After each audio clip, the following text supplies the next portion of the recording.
তো হাই বন্ধুরা, তোমরা সবাই কেমন আছো? আশা করি ভালো আছো। পাইলিস ব্লগে তোমাদের সবাইকে স্বাগত। তো চলে এলাম আবার একটা ভিডিও নিয়ে। তো আজকে আমি মাটন বানাবো। মাটনটা আমি কিভাবে বানাই না বানাই আমি সেগুলোই তোমাদের সাথে শেয়ার করব। ভালো লাগলে অবশ্যই চ্যানেলটা সাবস্ক্রাইব করে আমার পাশে থেকো। চলো দেখতে থাকো। তো তারপর এখানে আমি চলে এসেছি মাটনটা বানানোর জন্য। তো এখানে আমি 2 কিলো মাটন নিয়েছি, যেহেতু আজকে মানে সবাই মিলে খাওয়া দাওয়া হবে, তো বলতে পারো ফিস্ট হবে। তো এখানে আমি 2 কিলোর মতন মাটন নিয়ে নিয়েছি। তারপর এই মাটনটা আমি ভালোভাবে ক্লিন করে নিয়েছি। তো তারপর আমি আজকে আমাদের বাড়িতে হবে মাটন কষা আর হচ্ছে নান হবে। তো দেখো,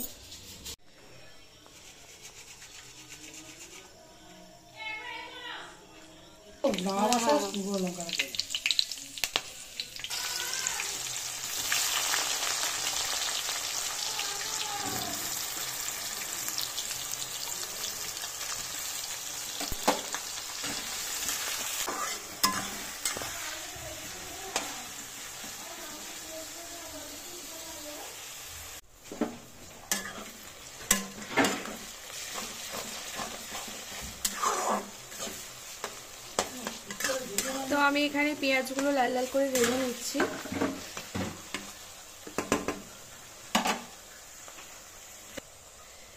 পেঁয়াজটা আমার প্রায় লাল লাল করে ভাজা হয়ে গেছে। এই পেঁয়াজের কালারটা পুরো ব্রাউন ব্রাউন কালার হয়ে গেছে। তো এরপর আমি কেটে রাখা আলুগুলো দিয়ে দেবো। আর আলুগুলো আমি ভাজিনি, তো কাঁচা আলু দিয়েছি। তোমরা চাইলে ভেজেও নিতে পারো আলুগুলো, তো আমি যেহেতু ভাজিনি।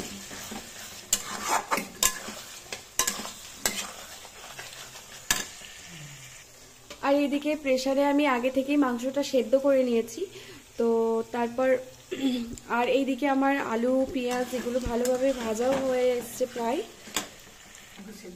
আর এখানে আমি আগে থেকেই আদা রসুন পেঁয়াজ, কিছুটা পেঁয়াজ আমি ভাজার জন্য নিয়েছি আর কিছুটা পেঁয়াজ আমি এইটার মধ্যে দিয়েছি, গ্রাইন্ডার করেছি। তো এখানে আছে পেঁয়াজ, আদা রসুন আর টমেটোমের পেস্ট। ঠিক আছে, তো এই পেস্টটা আমি দিয়ে দেবো এরপর।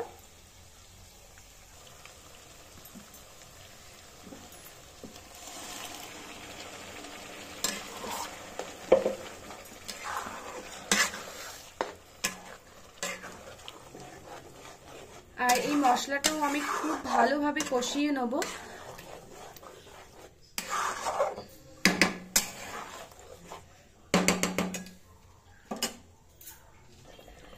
তো আমি এখানে লাল লঙ্কার গুঁড়ো ইউজ করছি না, কারণ যেহেতু আমাদের বাচ্চা খাবে। তো আমরা এখানে রেড চিলি দিয়েছি আর একটা হলুদ লঙ্কা জিরে সমস্ত মশলা দিয়ে দেবো, যা যা মশলা দিতে হয়। তো দাও,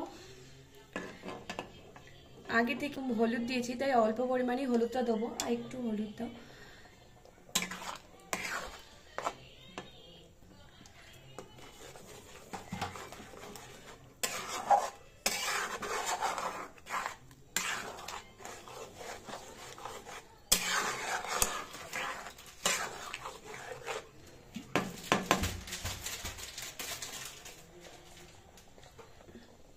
তো তারপর এখানে আমি জিরে গুঁড়ো দিয়ে দেবো পরিমাণ মতন।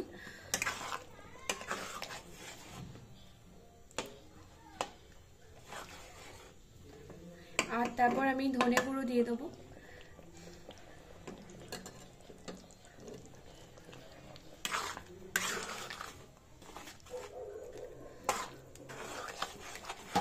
আর লাল লঙ্কার গুঁড়োটা আমি পরে ইউজ করব, বললাম না যেহেতু বাচ্চারা খাবে, তো আমি এখন ইউজ করছি না।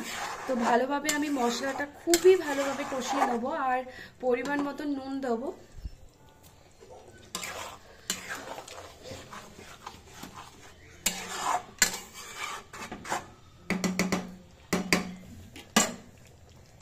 তো যতক্ষণ না এই মশলাটা খুব ভালোভাবে কষানো হয়ে যাচ্ছে, তো ততক্ষণ আমি মশলাটা কষতেই থাকবো। তারপর আমি মাটনটা দেবো। এখানে আমার মশলাটা প্রায় কষানোর দিকে, প্রায় কষানো হয়ে গেছে। তো এরপর আমি সেদ্ধ করে রাখা মাংসগুলো দিয়ে দেবো।